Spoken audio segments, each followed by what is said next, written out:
السلام عليكم ورحمة الله وبركاته. أعوذ بالله السميع العليم من الشيطان الرجيم من همزه ونفخه ونفثه. بسم الله الرحمن الرحيم. الحمد لله وكفى وسلام على عباده الذين اصطفى لا سيما المصطفى صلى الله عليه وعلى آله وصحبه وسلم تسليما كثيرا. Dear brothers and sisters everywhere, welcome to a new edition of Ask Huda. You ask your valuable questions and we'll try our utmost to bring you the right answer, inshallah. It gives me a great pleasure to welcome today Sheikh Yusuf Estes as my companion during the show. Thank you so much for joining me. Barakallah fikum. And as you all know, that there are many of da'wah questions which Sheikh Yusuf will be the expert to answer them. So inshallah we're having the pleasure of having him on the show tonight. We have a couple of things. In the beginning, I'd like to remind you with our phone numbers. Area code 002023855, 248 or 249, and the email address is ask@huda.tv. We're doing our utmost to answer the tons and the loads of your email questions. So bear with us and pray. Ask Allah subhanahu wa ta'ala to make it easy for us to answer as many questions as possible, inshaAllah azza jal. In addition to some pending questions from the previous episode, inshallah we'll tackle them in the beginning. Sheikh Yusuf, I guess this question which came last episode from Sister Shifat from Oman will be directed to you directly. How can you convince somebody about the existence of God? Can you imagine there are, until now, there are some people who have a problem with the fact that there is a God, or God does exist, there is a creator. So how and what is the best way to bring to the attention that there is not only that there is God, but this God has to be one and unique, etc. The concept of Tawheed in Islam. Jazakallah khairan. Actually, I like the way you put the question, because you can't force anybody to be a Muslim, and you can't force people to believe something if they don't want to believe it. And the way you said, how can you present it? And that's our only job, is to present it. And what we should do in this case, if somebody's serious about this, they want to talk about it, is to just begin with something very simple. The things that we see in front of us every day, we have no problem accepting. Even though some of the things, we don't know how they came about, but we accept it. When we see an automobile go down the street, we say that's a Toyota. You and I was talking about cars today. There's a Toyota, there's a Volvo, look over here, there's a Chevrolet. But we've never been in the places where they make those things. We've never seen anybody make the cars. But we still know that they were made, and they were made by those people in those places. So as we can understand that, how about when we look to the universe and we see the patterns that are established very well throughout the entire universe, everything from the macro to the micro. When we look at the big picture, the planets, the stars, and so on, and everything in these uniform patterns, revolving, moving, and all sphere-shaped. Then when you look in the microscope at the molecules and so on, you find the same thing again. You see organization, you see things that are there that are impossible to have accidentally come about. As to what or who created all of that, that's another matter. But to prove there is exactly what's called intelligent design, this is something that scientists today, many have come around to say, well, at least I'll say there was something at some time that must have started it, because there's too much intelligence involved. Well, some people still argue, particularly those who claim to be scientists, because I believe if they are true scientists, they would definitely resort to the fact that there's got to be a manufacturer and a creator behind this magnificent creation, as you just described. They claim all of that happened as an accident. Whether the Big Bang or the Mother Nature created that. That concept flies in the face of someone who's a true scientist, because the scientist is supposed to clear the board when they begin and start with no information, and then with no prejudice, no preconceived notion or concept, you sit down and you begin to add the evidences to prove or disprove whatever theory you might have. And when you start out saying, well, I already don't want to believe in God, well, okay, then why are you even going to talk about it? Because this is no longer a scientific exploration. It's nothing more than a personal vendetta. Well, you know this Huxley scientist who said that perhaps if we bring a bunch of monkeys and they sit for millions of years banging on the typewriters, there is a possibility that they can come up with something similar like to Shakespeare. Yeah, right? I heard about that. And luckily, another scientist from New York, he replied to that scientist by saying that the probabilities of picking up the coins, if you number the coins from 1 to 10, you have coins and you number them from 1 to 10, you throw them in your pocket and you try to take them one after another in the same order, in an ascending order. He said the probability of picking number 1 the first time is 1 out of 10, and so on. But to pick them in the same order from 1 to 10 is 1 in 10 billion times. That's true. So after all, there are still some people who may imagine that this universe and our livelihood and maintaining our life and the life of everything that exists, sun rising every morning from the east, and the air, the oxygen that we breathe, and the provision that we eat, everything happened as an accident. But Sheikh, look to the way the Quran starts out. In the very beginning in Surah Baqarah, you know it better than me, is that after Allah talks about the believers, He tells us who the disbelievers are, and He even tells us whether you warn them or warn them not. So don't be upset, sister, if the folks don't agree with you about the existence of God. Don't be frustrated. Don't get worried about it. Just realize that this is the way that some people choose to believe or disbelieve. You show them what you can, and use our website. I have one called godallah.com. It has a lot of evidence there. Beautiful. Barakallah fiqh. We have the second pending question from Abdullah from United Arab Emirates. He's supporting some poor children to go to school, and he was wondering whether the financial support to these kids will be considered zakah or not. Well, if you have an intention to pay this money to those who are eligible for the zakah with the intention of paying zakah, then definitely it counts as zakah. Education is a very, very important thing in Islam, and I would like to remind you that the very first vocabulary, the first word that Allah the Almighty revealed to Muhammad sallallahu alaihi wasallam was read in the name of your Lord. So education is very, very important, and the Prophet sallallahu alaihi wasallam said the superiority of a scholar over a worshipper is similar to the superiority of the sun over the rest of the stars, or the superiority of Muhammad sallallahu alaihi wasallam over the rest of the prophets. So sending poor children to school to get a degree, to get educated, we definitely can support them out of our zakah fund, and we should. Not only that is it permissible. The second, similarly, as they grow up and they don't have the means to get married, so we can support them from our zakah fund in order to help them to get married as well, and suffice their basic needs. So buying them a flat, furnishing the flat, buying them their needs in order to get married as well, as long as they are. Some people misunderstand the concept of the zakah, and they think that the zakah should be given only to those who are starving to death. No, that's not true. There are 8 categories whom Allah subhanahu wa ta'ala listed to be eligible for the zakah. إِنَّمَا الصَّدَقَاتُ لِلْفُقَرَاءِ وَالْمَسَاكِينَ, verse number 60 of Surah At-Tawbah. So he mentioned 2 categories with regards to poverty. The common factor between all of them is poverty, but some of them are not necessarily poor.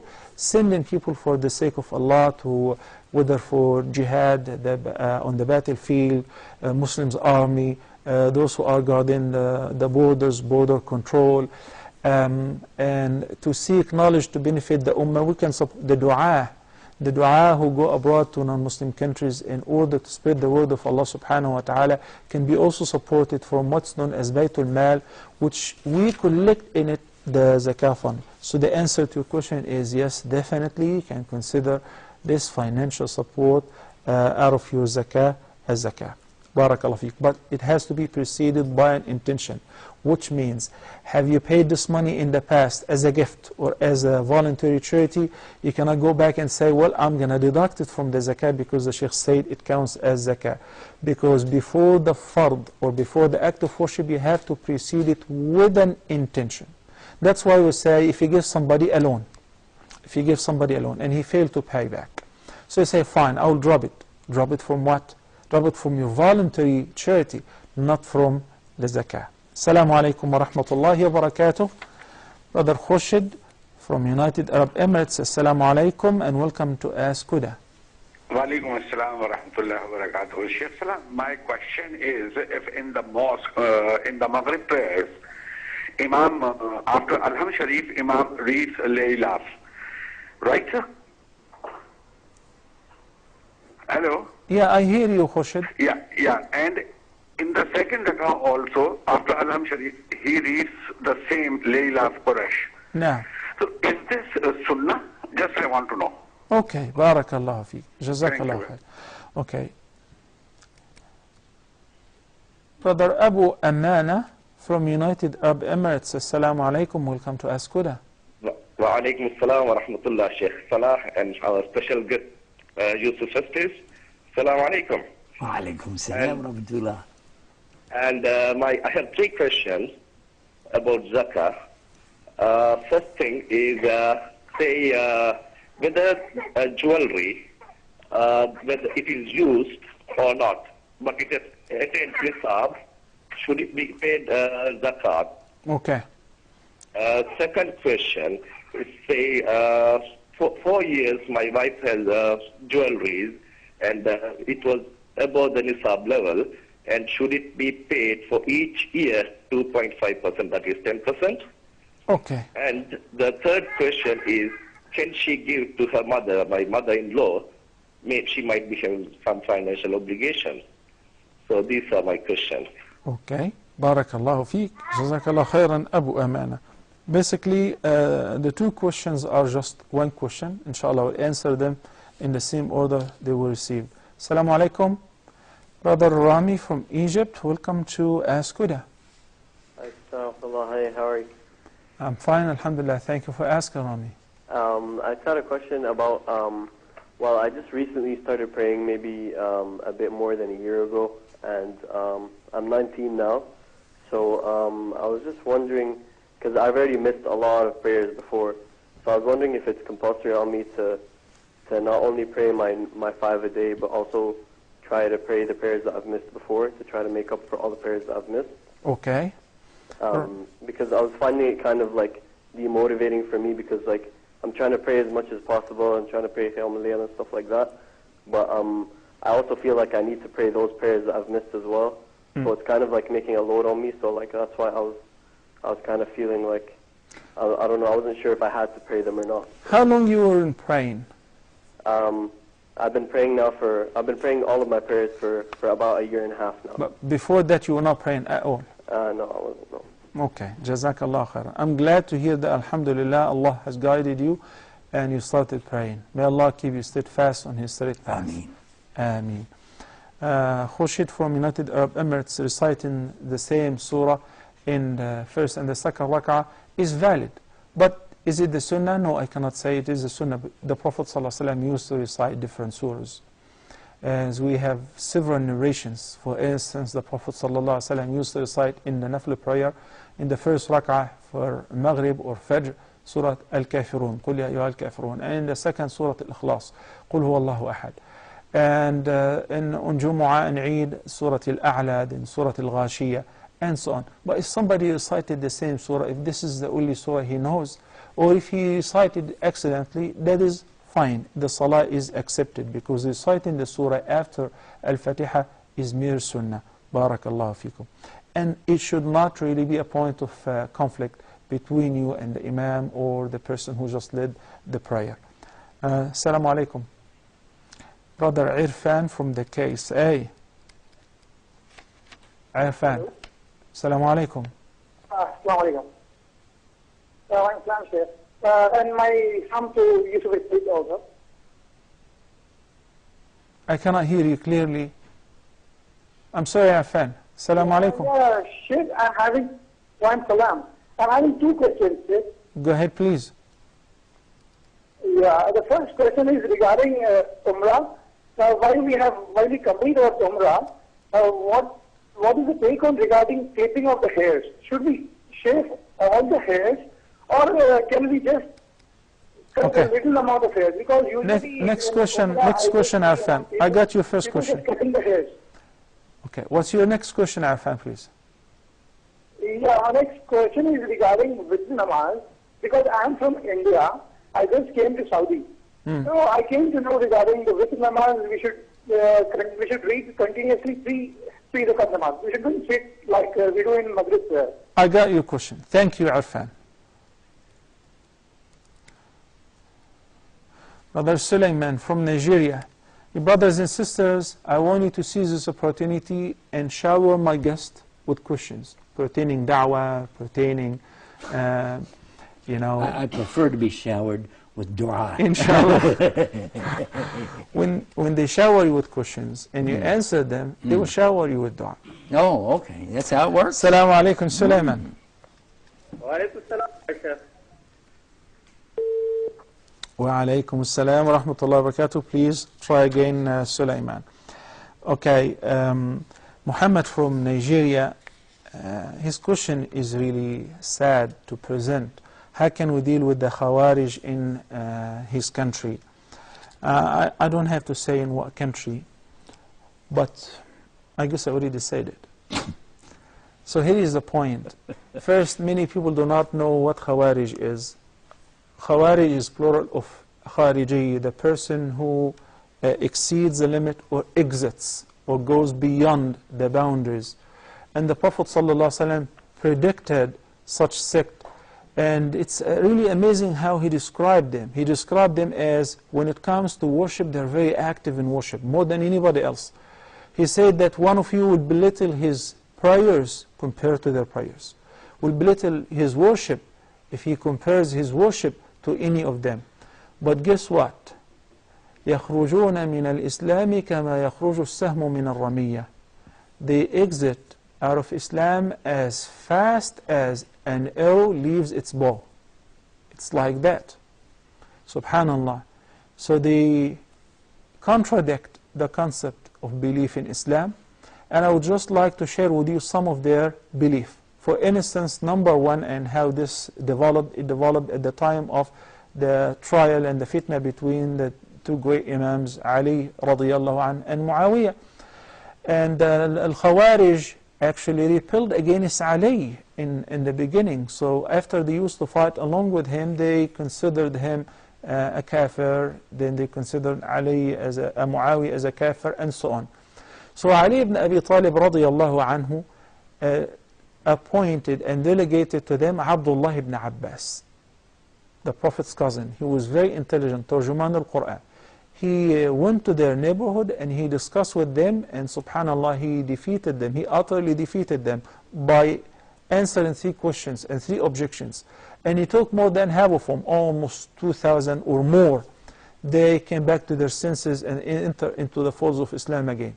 So dialogue is very, very important if you're asking how to deal with them. But sometimes these guys, I don't know whether they are Khawarij or not. I'm going to present some bullet points and major signs with which you'll be able to recognize whether these guys are Khawarij or not. For instance, number one, they consider the person, a Muslim who indulges into a major sin, they consider him a kafir. And they say he shall reside eternally in the fire of hell. Number two, they deny the concept of shafa'ah, which as the mainstream of the Ummah, we believe that the shafa'ah was given as an honor to the Prophet ﷺ, and he will be the first shafi'ah on the Day of Judgment. And that will take them to deny most of the Sunnah, of course. They consider Ali and Uthman and many other companions as disbelievers. When it comes to the concept of the hereafter, they deny that there will be something called Sirat on the back of Jahannam, and they deny this concept completely, as-Sirat, which will be over Jahannam. Also, they have a problem with many of the traits and attributes of Allah subhanahu wa ta'ala. So they deny them entirely, despite the fact that they have been stated and affirmed to Allah by Allah in the Quran. So when you look at that, you find it easy for them to judge others as kuffar. And they would believe that the only believers are they themselves. That's why they will not hang around with the Muslim Ummah. They will not pray in their masajid. they consider themselves as the absolute Muslims and everybody else is a kafir. So they would only pray with their leaders and so on. Assalamu alaikum wa rahmatullahi wa barakatuh. Farheen from United Arab Emirates. Assalamu alaikum. Wa alaikum assalam, Sheikh. I have one question. Please. Can we write Ayatul Kursi or any other verse of the Quran on a plate with zamzam and saffron and then drink it for seeking shifa? Yes, you may do that, and it is proven to be true, and it is very effective as well. This is one of the means of shifa from the evil eye, from the magical spells and the hasad. Barakallahu feek. Jazakumullahu khairan. Brother Abu Abdullah from Nigeria. Assalamu alaikum. Assalamu alaikum. Wa alaikum salam. Please, my question is about a woman doing iqama in Fard Salat. Please, I want an explicit answer, please. Okay, there is no adhan nor iqama for women, whether they pray individually or in congregation. Okay? Sheikh Yusuf, last night, even though I was started up with many things, somebody called me and said we have a disaster. A grown-up young man, mashallah, who is in the 4th year in engineering school. So it's just a couple more tests and he will be an official engineer. He decided he won't go to school anymore and he's not going to the final exam. Why? He said because studying these secular sciences is haram. Who told you this? I'm talking about this in relation, it just crossed my mind in relation to what we're talking about, the Khawarij and their ideology and so on. So I said, okay, this is a situation which we cannot wait, bring him over. So we spent good 1 hour, and this guy was so stubborn. Last night you did this? Last night. In between hospital runs? Yes, and he was so stubborn that he said, I heard from the scholar, I said, you name any scholar. So whenever he named a person, I said, fine, let me put him on the phone. He said, no, don't. This is what I understood, and I'm not planning to change. You see the difference between somebody like these kind of Khawarij, whom Abdullah ibn Abbas argued with them, and he basically established the hujjah and the proof. They were fair enough to say, you're right, and we're coming with you. But the other guys were stubborn. What happened with An-Namrud, when Ibrahim, peace be upon him, the Pharaoh, when he argued with him, and he said, my Lord brings the sun, gives life and death, and he said, I give life and death, etc. So Ibrahim a.s. said, my Lord brings the sun from the east. Can you bring it once from the west? You see what Allah subhanahu wa ta'ala said? فَبُهِتَ الَّذِي كَفَرَ. The weaker one, the disbeliever, which was An-Namrud, was utterly defeated. But did he give in? Did he say you're right? Did he believe? No. And that's why Allah humiliated him and he killed him with one of the worst means, by causing a fly to enter from his nose and settle in his brain, and they would beat him with their shoes so that he would feel better or would calm down. You said nose, I thought it was the ear. It doesn't matter, but the story Bad that enough. we were, yeah. What really matters is how much he was humiliated after he was a king. He claimed that he's God, but he could not save himself from a fly. This is in ayah 258 in Surah Baqarah. Correct. And you're right. That story, I've told it many times. Look how he put himself up so high to say, I give life and death, and Allah killed him with a tiny gnat inside of the eustachian tube. Yeah. What happened is, one of the arguments this young man who's ruining his life was arguing, he said that the professors do not teach deen. Rather, they sometimes say awful things about the Prophet, about Allah subhanahu wa ta'ala. I said, such what? Give me an example.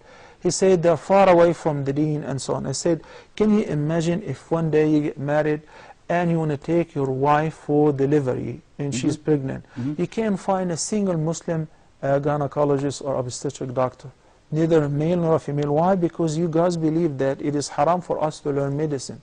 It is haram to learn engineering and mathematics and science, and he said we should focus on studying the deen. It is the solution and the salvation for us to study in the deen. So I give him many examples that I studied pharmacology and I studied deen. There's no conflict. There's no contradiction whatsoever. Many of my students in the States are now MDs and doctors in Baylor College in here and there, and lawyers and dentists. And they have memorized the Quran. And they're giving better da'wah than 1,000 person like him.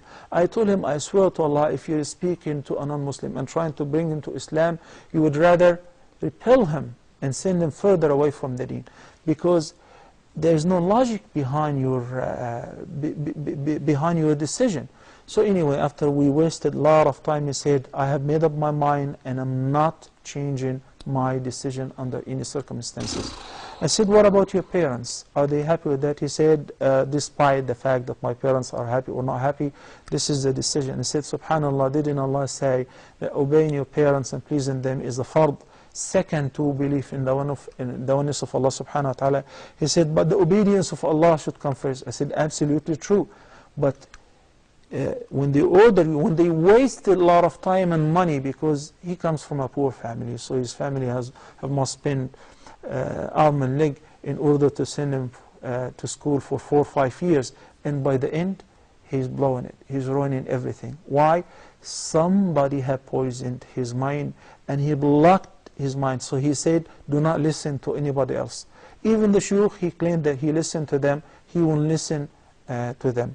So in fact, sometimes there is a chance where the person is still, when you notice some changes on the person, in his ideology, in his way of thinking, feeling like he likes to isolate himself or hang around with the wrong guys, then we should catch these guys in the beginning before they get sucked in and before it becomes impossible or very hard at least for us to bring them back. Assalamu alaikum wa rahmatullahi wa barakatuh. Mahbub from United Arab Emirates. Wa alaikum assalam, brother. How are you? Alhamdulillah, shukla. Thank you for asking, Mahbub. Brother, I have 2 questions. The first question is on behalf of my wife. She was fasting, it was a nafal, it wasn't first. She was fasting because my daughter was going through a surgery same day, and she was fasting as nafal fasting. And 2 hours before Maghrib, like around 4 o'clock UAE time, she got the first period of that month.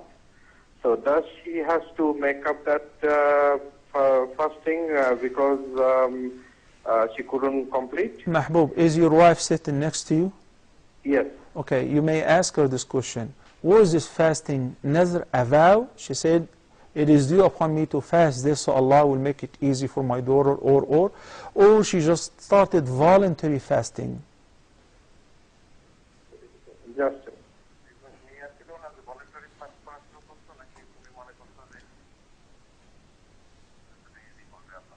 I assume that she's hearing me, but that's okay. Yeah, she was fasting to praying to Allah subhanahu wa ta'ala that it will be easy for my daughter. Okay, so since it was not preceded with an intention of nazr, the nafl prayer, if you started, the nafl fasting, if you started and you didn't get to finish it, you don't have to make it up.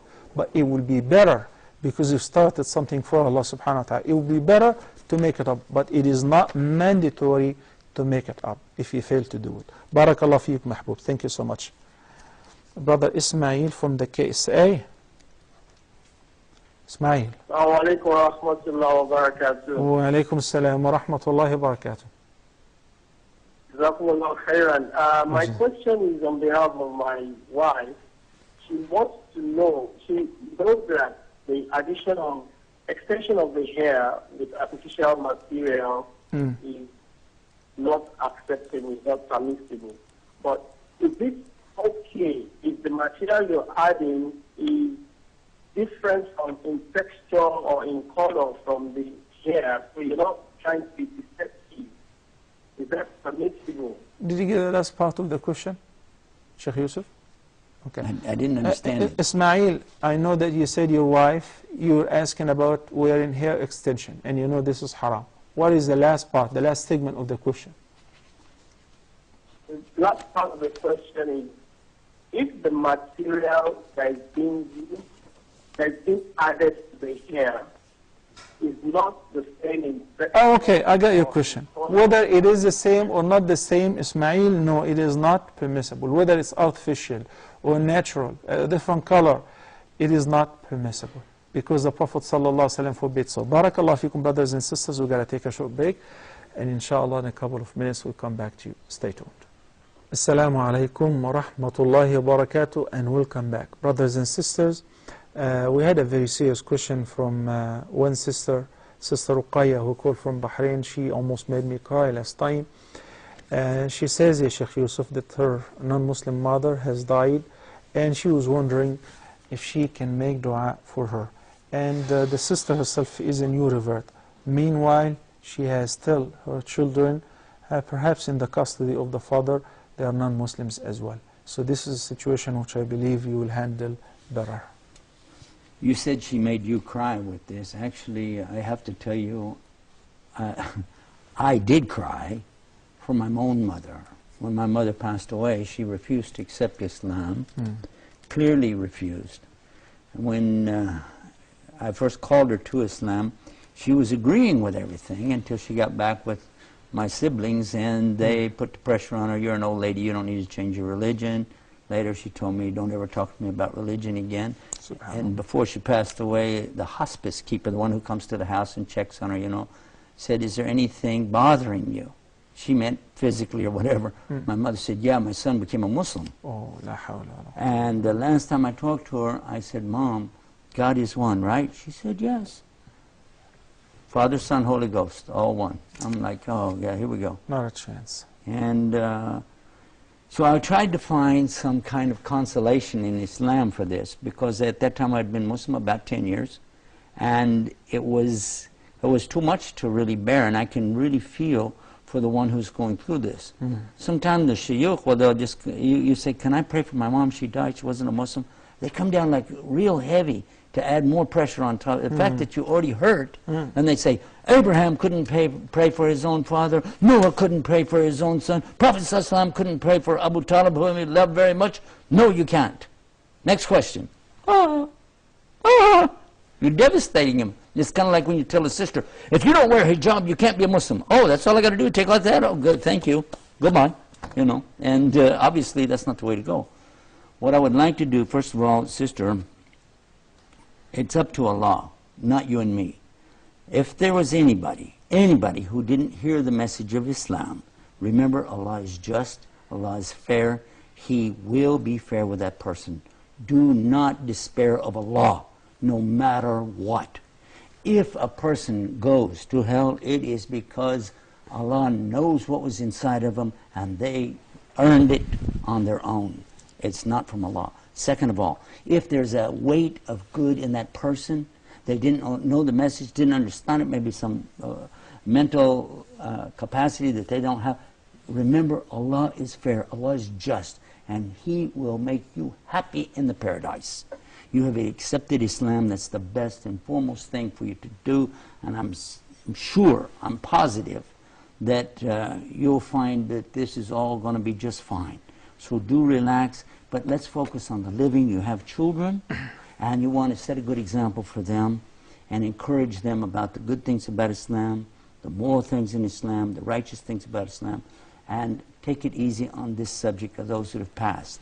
They have already died, and whether or not you make dua for somebody really is, that's your benefit anyway. So why don't you make dua for all of us who are working, that are alive, trying to get the message out. And we join you in that, and we ask Allah to make it easy for you, sister. As you and I, we have learned and always tried our best to be specific, we want to deliver also an answer to her with regards to, can she make dua for her? No, we said no. Okay, exactly. So, but meanwhile, Allah subhanahu wa ta'ala is the most just. And we spoke last episode about people who did not hear the message, or have heard it in a negative way, like those who are sitting all day long just watching Fox News or 700 Club. Don't give them free advertising. They don't give us any. That's actually a warning. So what happens, I believe these people have been misinformed about the deen. So their matter is up to Allah subhanahu wa ta'ala. Allah subhanahu wa ta'ala will design a special test for them on the day of judgment. It doesn't mean that because they have been misinformed or they were not informed at all, they will just go to heaven straight.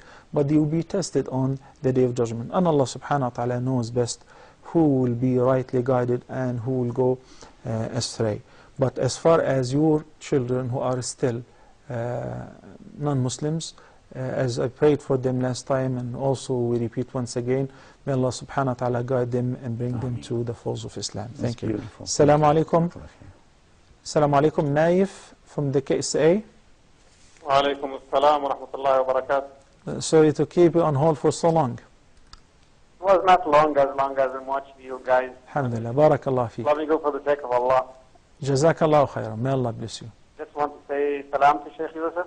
Please. And Alaikum salam. waiting for you, all people in Mecca. And may Allah reward you guys. This is Abu Zaid. Good programs. Jazakallah khair. Yeah, even like you are in the front of the camera, even those guys behind the cameras, those taking the calls. And just remember, the word of Allah, may Allah accept from everybody, and may Allah give the reward for everybody. Even sometimes we don't have this in mind. Just want to encourage these guys, brothers in Islam. Even the guy who pushed the chair, just put it in your mind. Inshallah, may Allah reward you. May Allah accept from you guys. And thank you very much for this time. Guess what, Naif? That's why they pushed the chair. Yeah. Well, actually, we do have a lot of brothers here right now, and they're so happy. They're all smiling really big because usually people forget to make dua for them.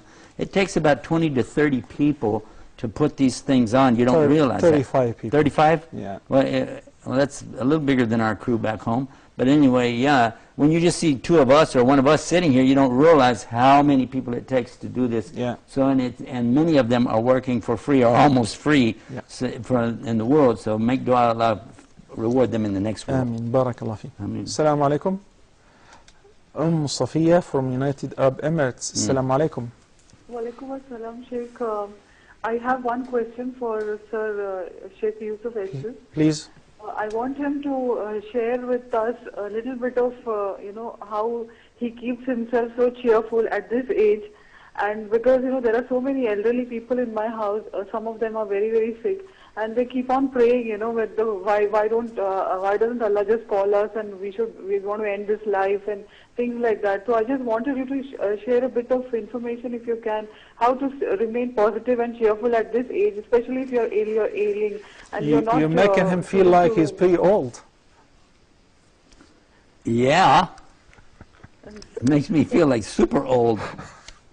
Well, first of all, you got a point. I was almost 50 years old when I came to Islam. And that's more than 21 years ago. So if you add it all up, I'm 21 years old. Because the Sahabi, they used to count their age from when they entered Islam. Alhamdulillah Rabbil Alameen. So actually, if you're old, you enter Islam and you become younger. Make sense? Absolutely. That's better than the fountain of youth. And it gets even better. And then if you live even older and older and you die, listen to what the Prophet ﷺ said. Yeah. There was a lady, an old lady, and she said something to him about the Jannah, and he said, oh, you didn't know there won't be any old ladies in the Jannah. And he went on, and when he came back, she's crying. He said, what's the matter? She said, you said, oh, there'll be no old ladies in the Jannah. He said, yeah, you're going to be young. So? Yeah, age 33, mashallah. So? Anybody's old, they need to be a Muslim. They'll be young again, here and in hereafter. Barakallah fi. Assalamu alaikum. We have Bello from Nigeria. Assalamu alaikum, Bello. Walaikum assalam, Sheikh. How are you today? I'm fine, alhamdulillah. Thank you for asking. I just have one question for Sheikh Estes, inshallah. Please. Yes, one question for Yusuf Estes, inshallah. Yalla, go ahead. Please. I'm a lover of his programs, like the lifting the fork, closing the gap, and misconception. But I don't know what happened to misconception and lifting the gap. We're not in them again. It's only misconception for now. So I'm just throwing the question to check. I don't know maybe whether the program is coming back or it has gone for good. What is the question then? Well, my question is, what happened to his programs? I'm a lover of his programs. Closing the gap, misconception, and lifting the fork. Oh, he knows the programs better than I do. I think the only one you left out was the Way of the Muslim or something, but that wasn't really the controversial. The controversial questions that come up every day, Muslims, all of us were dealing with them. So Huda has put together a program, and I'm not supposed to tell anybody about it because it's top secret, so I'm not going to tell you. It's called Face Islam, and it's coming out. Oh, did I slip? Yeah, it's a big one coming out. Hundreds, if not tens, of great programs dealing with this called Face Islam. They'll put up a website for this thing. It's going to be amazing, inshallah. But remember, don't tell anybody. Like Facebook, for instance, and Twitter. Sister Naima from Nigeria had a question. She said that she divorced her husband because he was not praying at all, and he refuses to pray. And she's now in charge of raising her children from her own expenses. Does she still have to pay zakah? Well, if you have some money which is zakatable, which reached the nisab, the minimum threshold, or exceeds it, and you maintain it for a whole lunar year, the Islamic year, Islamic calendar, then you should pay zakah, even if this wealth belongs to orphans, because as long as the money is sitting there, there is zakah on it. So yes, and meanwhile, if you're not capable to support them financially, guess what? You'll be eligible to be supported to raise your children from the zakah of those who can afford it. Barakallah fiki. But you can't give zakat to yourself. Of course not. Well, no, in Islam, you can a lady can give zakat to her poor husband. Yeah, but not to herself. But not to herself. Yeah. Assalamu alaikum. Brother Kamal from the KSA. Yes. Sheikh Dr. Salah. Yeah. Speaking. I just want to, I'm basically from India. At present, I'm working in Saudi Arabia. What I want to know, what should I do with the amount of money that I have in the bank, with interest money? With interest? Yes. Is this in Saudi or in India? No, in India. In India. Can I give it to any poor relative who has no There are no Islamic banks there. Are there any? No. No, okay. Okay. This money, simply do not leave it to the bank. You can collect it, give it to an orphanage, give it to a school, to a hospital, give it to poor people, but it should not be invested in building or maintaining the masajid. This is a very important question. How can we recognize that the jinn is possessing a person, and how can we cure the person? As far as the cure, we'll speak a little bit about exorcism in Islam versus exorcism in Christianity and other religions. That would be best if you address this. But now there are certain features or symptoms that if the person is physiologically fit, like you go to the doctor, you say you don't have a problem with your pulmonary system, you don't have a problem with your digestive system, but you always have sickness, stomachic, or you always cough. So all the exams and physical tests, everything is negative. But in this case, we look into other symptoms, which could be simply due to being possessed by the jinn. Somebody who has severe headache or migraine constantly without a problem. If the person cannot tolerate hearing the adhan or listening to the Quran, and he was not like that before, then this is as a result of being possessed by the shaitan or due to a magical spell or an evil eye, and so on. We'll speak about the remedy, inshallah azza jal. Sometimes a person behaves weirdly, particularly with his spouse, because most of the magical spells or the possessions due to the marital relations. Somebody wants to distance somebody from her spouse or his spouse, and so on. So that's why the person will behave outside differently than when he comes home. He will just pick up a fight for no reason. When he comes home, there is mentioned in Surah Baqarah. Nah. Sometimes the Satan or the jinn who's possessing the person may speak on his tongue. Yes, so I've heard it, by the way. You'll hear a female. That happens whenever a professional qari or a person who gives ruqya starts reciting the ayat which pertains sihr and magic in Surah Al-Baqarah and so on. I read Ayatul Kursi on one and heard it just... and a female would sound as a male. Yeah, it was. Usually we found that if it's a woman, it's a male's voice, and if it's a male, it's a woman's voice. Yeah, usually, but not all the time, of course. No, it's not always. Sometimes the person fails to have an intimate relation with his or her spouse, and constant miscarriage could also be due miscarriage. to... Miscarriage. Jazakallah khayran, barakallah fiqh. Could be also due to that. So that's why these are some of the symptoms. I don't want to go further because some people will say, yeah, I always see bad dreams. Well, it happens because you eat a heavy meal before you go to sleep. So this is not a nightmare, nor is it something due to being possessed by the jinn, but due to something else, like eating heavily before going to sleep, or eating late, and so on, or thinking, watching a horror movie. So there are many symptoms, but these are some of the very prominent symptoms. If the person is physiologically and physically fit, but has these symptoms, then in this case, we ask a sheikh or a qari to recite certain ayat, and the person himself can do that, reciting Surah Al-Baqarah entirely in the same sitting.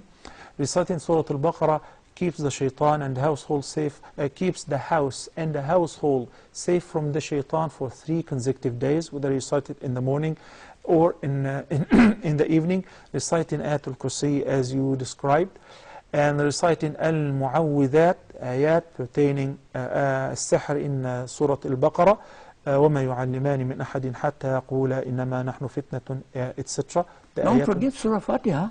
Surah Al-Fatiha, Umar ibn Khattab used to use it as a ruqya by itself. It's also prescribed to bring 7 leaves of the lot tree or the sidr, grind them and dissolve them in water. What tree? The lot tree or a sidr. Okay? And you can find them at certain places who sell herbs. So we recite on them Ayatul Kursi, Al-Mu'awwidhat, and Surah Al-Fatiha, and you can shower with them, or you can make wudu with them. Can you put them in the bathtub? Yes, and you can sit in that too as well. That will help you a lot, inshallah. You mentioned something earlier about exorcism. Yeah, but they ask about putting something in the bowl. The sister asked about... No, the sister was saying that, can I recite Quran or center water and drink it? She said Zamzam water. I said yes, because it can be water. I thought she said, can we write something down and put it in there? That can be done if it is written by saffron, not by ink, of course, because it is not. It's poisonous, and you soak the water itself in. But you can actually write out something in Arabic and put it in there? Quran. Not anything. I wanted you to say that. Unfortunately, we don't have time to speak about exorcism, but hopefully, inshallah, we'll begin with that next episode. And until then, brothers and sisters, I leave you in the care of Allah subhanahu wa ta'ala. I should not forget to thank Sheikh Yusuf. Thank you so much for joining us. And brothers and sisters, Barakallahu feekum. May Allah bless you all. Wassalamu alaikum wa rahmatullahi wa barakatuh.